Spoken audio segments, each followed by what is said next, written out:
Thanks. Well, we lost some people who are really interested in cooling. Now we're going to talk about storage and data management and data planes. I think that's much more interesting. Hopefully, I'm going to try and keep it short, maybe 15 minutes. Hopefully you'll agree. Who has heard of DDN in this audience? Okay, not all of you then. In particular, I'm going to talk about a new product that we've been building for the past 6 or 7 years, and just give you some hints about why we're building it and what the features are and really what we think has changed in the world of AI in particular, which warrants this new system. So firstly, I think existing storage systems, the ones we've been dealing with for the past 10, 20, 25, 30 years, haven't really changed much. The protocols have changed. We can put the data in through S3 or through file, or we can serve block. But their job is really just to keep the data safe. You put the data in, you keep it safe, you ask for it back later on. And that's pretty much been the job of storage for the past, well, since storage was invented, computer storage. But now, with the volumes of data, the speed requirements of data, and the integral nature of data management for AI, we think that storage and data platforms need to do something else. So who is DDN? We've been around for over 20 years. We specialize in very fast, high-performance data platforms. We supply NVIDIA with their own systems, so their own NVIDIA SuperPod systems run DDN storage. We support the vast majority of SuperPods around the world. In this picture, what you see is the next generation of the GB200 NVL 72 systems. So these are liquid-cooled, hooray! Liquid-cooled systems, and they'll be being implemented into customer sites in a few months from now. And the systems you see in the middle are the DDN systems. So these are DDN appliances running a parallel file system. We've been doing systems like this for the past 5 years, since NVIDIA first acquired DDN to support their own storage systems. And since then we've built reference architectures. And the job of these systems really is, yes, to keep the data safe, of course, but it's to minimize the amount of time wasted on waiting for storage. And the next picture will kind of show you how, but first look at the scale. I mean, the scales of our customers are very large, literally the largest in the world. If you think about ChatGPT-4, then that's a trillion parameter model. A trillion parameter model requires a memory footprint of about 10 to 15 terabytes. Each GPU has got a memory footprint of 40 gigabytes. So in order to hold that model in memory, we're running it across, often training on thousands of GPUs, 1,000 or more GPUs. So that's kind of the scale at minimum. And that training run for GPT-4 will take at least 1 month. So it's one job, 1,000 GPUs, 1 month, kind of minimum nowadays. For large-scale kind of foundational model training. And the challenges you see are kind of here in the kind of dark blue. What happens is you start this big job, and from all these 1,000 GPUs you load in data, and then you see obviously a spike from storage, data's being moved from storage, and then once the data's loaded, then you start training. So you're basically managing this trillion parameter model, you're doing forward propagation, backward propagation, you're updating the parameters, and then you go to the next epoch, the next epoch, the next epoch for a month. So you load your data, train, load the data, train, load the data, train. So it's very bursty, so very peaky. It's not like normal HPC, many users all doing different things. You get this sort of average consumption of storage. It's kind of not like that. We get very peaky, bursty workloads. And then we also, at the end of each epoch, often will checkpoint the model. We'll take the model in memory, and we'll move it all to storage to keep it safe in case the program fails for some reason. And so the difference, the value of DDN, mostly today has been in these two curves. So this PQ1 is very fast storage. This one is slow storage, and you can see, obviously, we're wasting GPU resources by waiting for storage, and it's taking longer.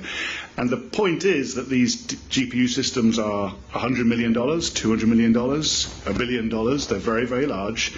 And so that time difference is really critical. It's huge. The cost of the storage is very small.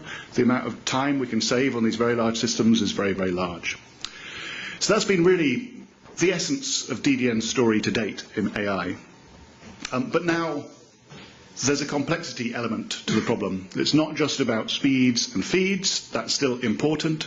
Efficiency is very important. But there's an awful lot of complexity in building these models and making sure you bring in the data from the edge, from the vehicles, from the cameras, from the microscopes, bring in that data, label that data, relabel that data, resimulate that data, push it into models, and then there's a big cycle of feedback, etc., that happens over the long term so the models stay current and up to date.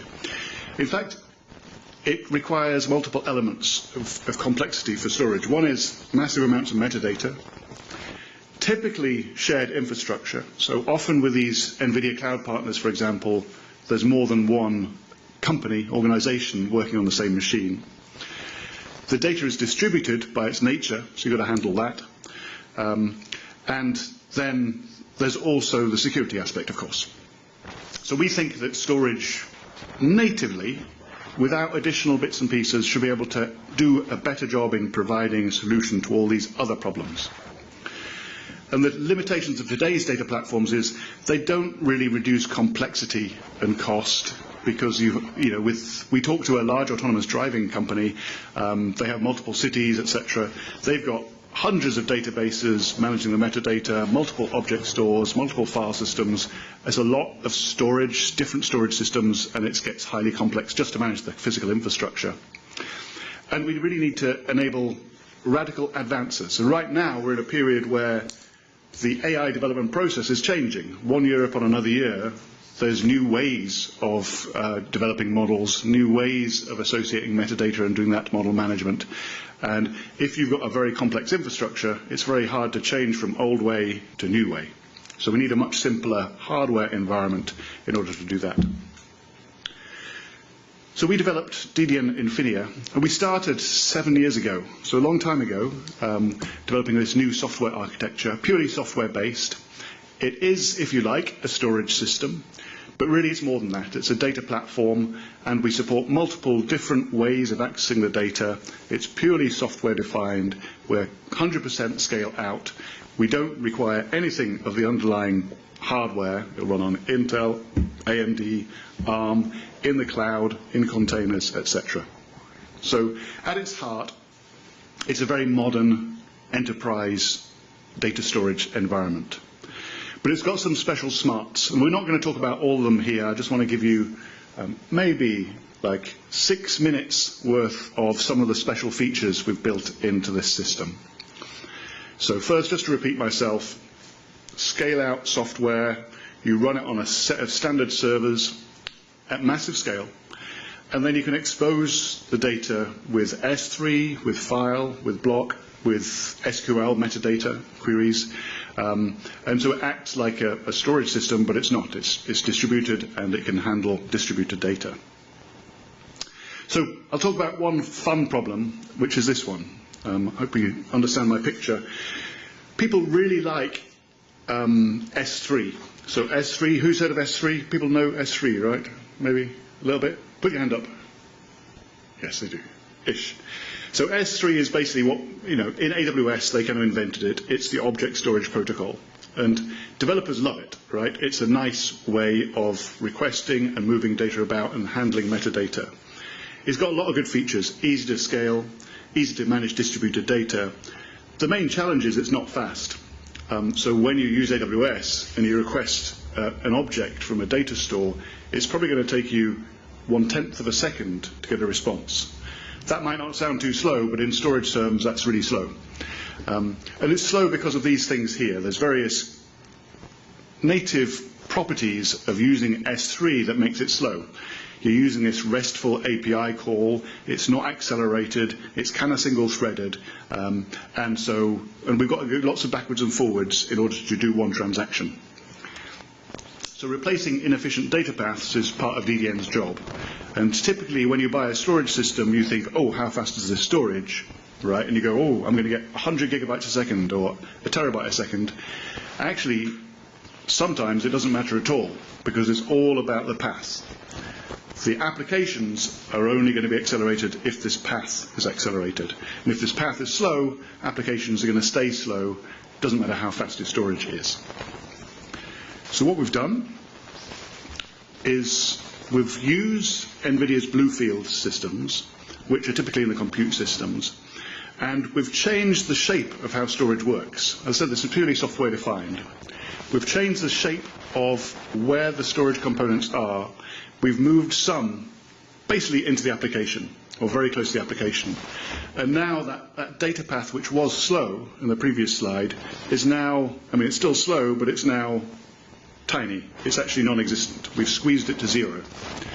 And we've turned that data path into a very fast, storage native, parallel, accelerated data path from the applications. So by using a novel storage architecture, we've taken an inherently inefficient process and we've created an entirely new accelerated parallelized data path. So thing one, very exciting. We're deploying this at massive scale right now. One of the largest companies in the world are doing exactly this because they're fed up of they love S3, but they hate the speed. So we can change that around, and now S3 can start becoming more like a tier 1 object storage platform. So somewhere where applications talk to directly and get very fast, very good response times. Now we can do exactly the same for Spark. Now Spark, if people don't know, it's a typical distributed storage management layer. So you run AI frameworks, they often run on Spark, and historically Spark had run on Hadoop and big data stuff. But today Spark often runs on S3 because Hadoop's like old school. But it's still slow. And so we can do the same thing, same trick. We take the storage system, the storage services, and we move pieces of them over to the application. Completely changing, it's very novel, completely changing where the storage really thinks it is. It's in a different place. It's partly in the application, partly on the network, partly on the storage end. And so we dramatically accelerate the data movement and parallelize it from the application down to the storage system. So that's one thing that we do with our new product, Infinia, is accelerate these data paths in a very radical way. The other thing we do is tie it in to the AI development data pipeline. And if you think about the end-to-end process of collecting data, labeling data, managing those labels, querying those labels, training the model, checkpointing the model, and then as a sequence of events happens after that. Typically, at the top of this slide, the applications are trying to do those functions. And typically, all of the activity remains in the application layer. Applications have to do everything, and storage is stupid. It sits there and waits for data to be moved in and out of it. What we're doing here is we're making the data storage intelligent. You can ask it to do stuff. You can say, add these labels, reformat this data, move this data, and the storage system will much more efficiently perform those operations inside of its own domain. And this is what we're looking at here. We can tie the storage, the data management, directly into the application workflow to speed it up and remove lots and lots of pieces of software and bits and pieces that used to do this. So in olden days, there'd be multiple databases, software specialized for moving data, software specialized for cleaning data, software specialized for all these different purposes. You can throw it all away and have a very simple application orchestration, and then the storage system is intelligent enough to perform those operations very efficiently. So that's thing two. Fun thing two about DDN's new Infinia data platform is that we have these hooks and APIs to allow for storage intelligence. That is the ability for the data platform to integrate tightly into an application workflow. And then thing three, we can run anywhere, right? Edge, core, cloud. This is a picture of a system that's being installed right now. I mean, obviously it's a picture I drew. We have photographs, but we're not allowed to show them. But essentially here we've got a simple cluster. These servers are standard servers. They're AMD, they've got NVMe flash, and by running our software on them, we form this cluster. It's fully dynamic, multi-tenancy, it's very fast, and it's fully containerized. But you can take just one of those servers, and you can move it across and put it in a vehicle, or you can put it in a city, or you can put it near a microscope, or somewhere else on the planet. And it will integrate into this cluster and move the data automatically backwards and forwards between edge application and core and cloud. So we have this mechanism. So A, the software is flexible enough we can run it in these different domains, and B, it can understand the relationship in terms of geography between these different domains. And it can automatically move data between A and B and C, whether A is edge, core, or cloud.